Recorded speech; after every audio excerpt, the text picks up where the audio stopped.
കർത്താവായ യേശുക്രിസ്തുവിൻ്റെ പരിശുദ്ധമായ നാമത്തിൽ എല്ലാ പ്രിയപ്പെട്ടവർക്കും മോർണിംഗ് ഡ്യൂവിൻ്റെ മറ്റൊരു പ്രഭാത വചന ധ്യാനത്തിലേക്ക് സ്വാഗതം. കഴിഞ്ഞ ദിവസങ്ങൾ നമുക്ക് വളരെ അനുഗ്രഹിക്കപ്പെട്ട ദൈവവചന ഭാഗങ്ങൾ ചിന്തിക്കുവാൻ തക്കവണ്ണം കർത്താവ് നമ്മെ സഹായിച്ചു. പുറപ്പാട് പുസ്തകം 3-ാം അധ്യായത്തിൽ മോശയെക്കുറിച്ചുള്ളതായ ചില ആത്മീക ചിന്തകളിലൂടെയാണ് നമ്മൾ കടന്നുപോയിക്കൊണ്ടിരിക്കുന്നത്. ഇന്ന് നമ്മൾ അതിൻ്റെ 1-ാമത്തെ ഭാഗം വീണ്ടും വായിക്കുകയാണ്. പുറപ്പാട് പുസ്തകം 3:1. മോശ മിദ്യാനിലെ പുരോഹിതനും തൻ്റെ അമ്മായിപ്പനുമായ യിത്രോവിൻ്റെ ആടുകളെ മേയിച്ചുകൊണ്ടിരുന്നു. അവൻ ആടുകളെ മരുഭൂമിക്ക് അപ്പുറത്ത് ദൈവത്തിൻ്റെ പർവ്വതമായ ഹോറേബ് വരെ കൊണ്ടുചെന്നു. ഈ ഒരു സംഭവം വളരെയധികം പ്രാധാന്യമുള്ള ഒരു വിഷയമാണ്. നമ്മൾ കഴിഞ്ഞ ദിവസം ചിന്തിച്ചു, മോശയുടെ ഇപ്പോഴത്തെ അവസ്ഥ എന്ന് പറയുന്നത് വളരെ പരിതാപകരമായ അവസ്ഥയാണ്. മിസ്രൈമിൽ അവൻ ഉന്നതമേറിയ വിദ്യാഭ്യാസം ചെയ്തു, അതുപോലെ രാജാവിൻ്റെ കൊട്ടാരത്തിൽ വളർന്നു വന്നു.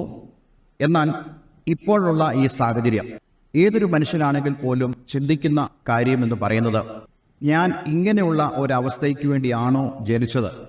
ഇങ്ങനെയുള്ള ചിന്തകളൊക്കെ നമ്മുടെ ഉള്ളിൽ കടന്നു പോകും. ഒരുപക്ഷെ എന്നെ കേൾക്കുന്ന പ്രിയമുള്ളവരെ, നിങ്ങൾക്കും സമാനമായ ചിന്താഗതികൾ ഉണ്ടാകാം. പക്ഷേ കഴിഞ്ഞ ദിവസം നമ്മൾ ചിന്തിച്ചു, ദൈവത്തിന് ഒരു വ്യക്തിയെ സംബന്ധിച്ചിടത്തോളം ഉദ്ദേശമുണ്ടെങ്കിൽ ആ വ്യക്തിയുടെ അവസ്ഥ ഇപ്പോൾ എന്താണെങ്കിലും ദൈവത്തിൻ്റെ ആ ബലമുള്ള കൈക്കീഴെ താണ്ടിരുന്നാൽ ദൈവം തക്ക സമയത്ത് അവരെ ഉയർത്തുമെന്നുള്ളത് നമുക്ക് ബോധ്യമായല്ലോ. മോശയുടെ ജീവിതത്തിലും അങ്ങനെയുള്ള ചില സാഹചര്യങ്ങളിലേക്ക് മോശ തീർച്ചയായിട്ടും കടന്നിലും. പക്ഷേ അവൻ കടന്നു പോകേണ്ടതായ ചില അവസ്ഥകളുണ്ട്. ഈ യിത്രോവിൻ്റെ ഭവനത്തിൽ യിത്രോവിൻ്റെ ആടുകളെ മേയിച്ചുകൊണ്ട് 40 വർഷം മോശ ആയിരുന്നു എന്ന് നമുക്ക് കാണാൻ കഴിയുന്നുണ്ട്. 40 വർഷം എന്ന് പറയുന്നത് ഒരു ചെറിയ കാലയളവല്ലല്ലോ ഒരു മനുഷ്യന്റെ ആയുസ്സിനെ സംബന്ധിച്ചിടത്തോളം. അതുകൊണ്ട് തന്നെ മോശയ്ക്ക് ഈ 40 വർഷം എന്ന് പറയുന്നത് വളരെ വലിയൊരു കാലയളവായിരുന്നു. മോശ ചെയ്ത കാര്യം എന്താണെന്ന് ഈ 1-ാം വാക്യത്തിൽ പറയുന്നുണ്ട്. തൻ്റെ സ്വന്തമല്ലാത്ത അന്യൻ്റെതായ ആടുകളെ മേയിച്ചുകൊണ്ട് നടക്കുന്നതായ മോശ. പക്ഷേ ഇവിടെ നമ്മൾ കാണുന്നു, മോശ ഈ ആടുകളെ മേയിച്ചുകൊണ്ട് മരുഭൂമിക്ക് അപ്പുറത്ത് ദൈവത്തിൻ്റെ പർവ്വതമായ ഹോറേബ് വരെ കൊണ്ടുചെന്നു. ഞാൻ ഇങ്ങനെ ചിന്തിക്കുന്നു, ദൈവത്തിൻ്റെ പർവ്വതമായ ഹോറേബ് എന്നുള്ളത് അവിടെ എല്ലാവർക്കും അറിയാവുന്നതായ കാര്യമാണ്. മാത്രമല്ല, തൻ്റെ അമ്മായിപ്പനായ ഈ യിത്രോ അവൻ മിദ്യാനിലെ പുരോഹിതനാണെന്ന് നമുക്കറിയാം. തീർച്ചയായിട്ടും ഈ മിദ്യാനിലെ പുരോഹിതനായ ഈ യിത്രോവ് ദൈവത്തിൻ്റെ പർവ്വതത്തെക്കുറിച്ചുള്ള ചില കാഴ്ചപ്പാടുകൾ മോശയ്ക്ക് പറഞ്ഞു കൊടുത്തു കാണും. അത് അവൻ്റെ ഹൃദയത്തിൽ വലിയൊരു സ്വാധീനം ചെലുത്തിയെന്ന് ഞാൻ പൂർണ്ണമായി വിശ്വസിക്കുന്നു. ഇവിടെ നമുക്ക് പഠിക്കാൻ കഴിയുന്നതായ ഒരു ആത്മീക പാഠം, ദൈവത്തെക്കുറിച്ച്, ദൈവവചനത്തെക്കുറിച്ച് ആത്മീയമായ കാഴ്ചപ്പാടുകൾ മറ്റുള്ളവർ നമ്മളോട് പറയുമ്പോൾ നമ്മളത് ഗൗരവത്തോടുകൂടെ എടുക്കേണ്ടത് ആവശ്യമാണ്. മോശ അത് ഗൗരവത്തോടുകൂടെ തന്നെ എടുത്തു.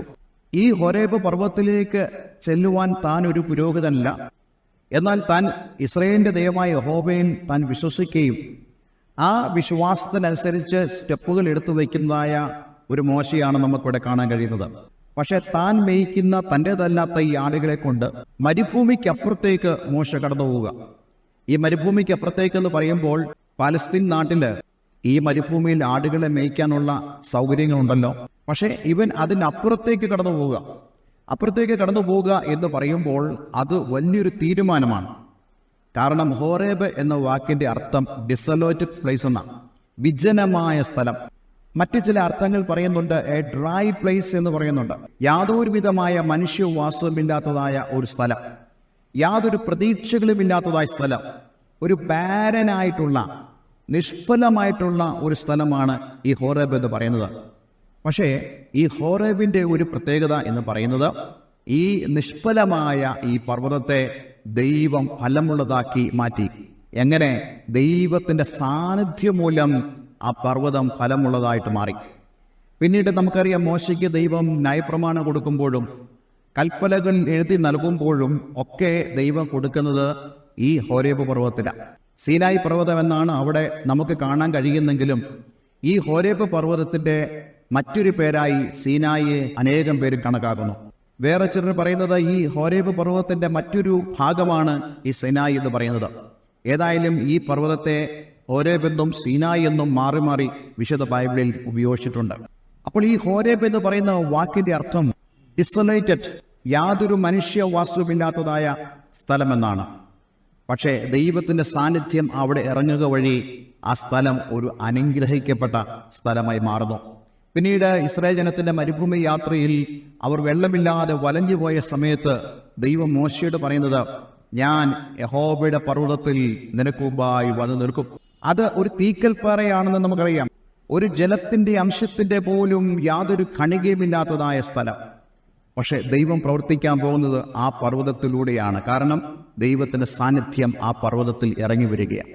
ഇന്ന് ഞാൻ നിങ്ങളോട് പറയട്ടെ, നമ്മുടെ അവസ്ഥ എന്ന് പറയുന്നത് നിഷ്ഫലമാണെങ്കിലും, നമ്മുടെ അവസ്ഥ എന്ന് പറയുന്നത് ഇതുപോലെ വിജനമായ ഒരു സ്ഥലമാണെങ്കിലും, ആരും നമ്മെ ഗൗനിക്കാത്തതായ ഒരു സ്ഥിതിയിലാണ് നമ്മൾ ജീവിക്കുന്നതെങ്കിലും, മനുഷ്യരാൽ നിന്ദയും അപമാനവും അവഗണനയും ഏൽക്കുന്നതായ ഒരു വ്യക്തിയാണെങ്കിലും, ദൈവത്തിന്റെ സാന്നിധ്യം എന്നിലും നിങ്ങളിലും വന്നുയർന്നാൽ നമ്മുടെ അവസ്ഥകൾ മാറുകയാണ്, നമ്മുടെ സ്ഥിതിക്ക് വ്യത്യാസം വരികയാണ്.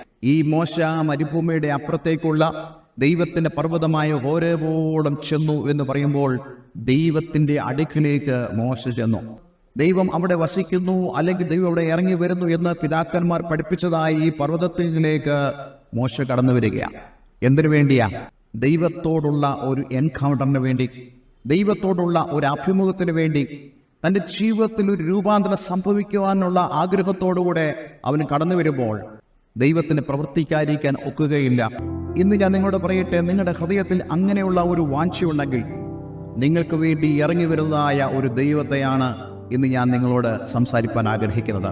അതെ, അങ്ങനെയുള്ളൊരു വാഞ്ച നിങ്ങളുടെ ഉള്ളിലുണ്ടെങ്കിൽ ദൈവം നിങ്ങളുടെ മേൽ ഇറങ്ങി വരും.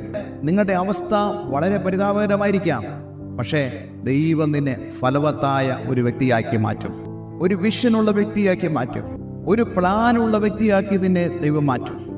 അത് നിന്റെ ജീവിതത്തിൽ ആ ദൈവത്തിന്റെ ഫലപുഷ്ടത നീ അനുഭവിക്കാൻ പോവുകയാണ്.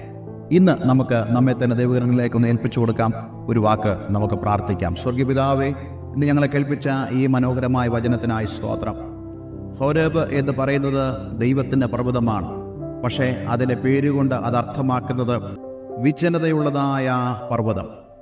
പക്ഷേ ദൈവം ഇറങ്ങി വരുമ്പോൾ ആ പർവ്വതം ഒരു അനുഗ്രഹത്തിന്റെ പർവ്വതമായി മാറുന്നതുപോലെ ഞങ്ങളുടെ ഓരോരുത്തരുടെയും ജീവിതം ദൈവത്താലുള്ള ആ നന്മയിലേക്ക് കടന്നു വരുവാൻ തക്കവണ്ണം മോശ ചെയ്തതുപോലെ ദൈവത്തിൻ്റെ ആ സാന്നിധ്യത്തിലേക്ക് കടന്നു വരുവാൻ എന്നെ കേൾക്കുന്ന പ്രിയമുള്ളവരെ സഹായിക്കണമെന്ന് പ്രാർത്ഥിക്കുന്നു. ദൈവകൃപ അങ്ങയുടെ മക്കളുടെ മേൽ പകർന്ന് അനുഗ്രഹിക്കണമേ. പ്രാർത്ഥന കേട്ടതിനായി നന്ദി. യേശുവിൻ നാമത്തിൽ തന്നെ. ആമേൻ, ആമേൻ. ഇന്നത്തെ വേദവചനം നിങ്ങളുടെ ജീവിതത്തിൽ അനുഗ്രഹപ്രദമായി തീർന്നു എന്ന് ഞാൻ വിശ്വസിക്കുന്നു. ദൈവം അനുവദിച്ചാൽ നമ്മൾ അടുത്ത ദിവസവും ഈ ഒരു ഭാഗത്ത് നിന്ന് ദൈവത്തിന്റെ വചനം കേൾക്കാൻ പോവുകയാണ്. വളരെ പ്രതീക്ഷയോടുകൂടെ നമുക്കായിരിക്കാം. God bless you all. Have a nice day.